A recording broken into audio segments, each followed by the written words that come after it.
Deməli Netflix-lə Blockbuster-ın belə bir hekayəsi olub. Və mən 2008-ci ildə idi birinci dəfə də Amerikada olanda.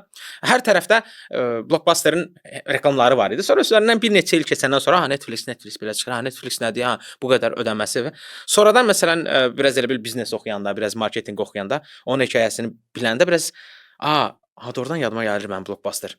Blockbuster-ın marketdən çıxma hekayəsi də çox maraqlıdır. Netflix bu broadcastingi hazırlayıb, amma o vaxt internet güclü deyildi. Bunların biznes ideyası var idi, bunların kontenti var idi, hər şey hazır idi. Sadəcə internet onların səviyyəsinə çatmamışdı. İdeya oradaydı, internet çatmamışdı. Həmin vaxt nə idi? Disklərdi, videolardı, payla, Blockbuster.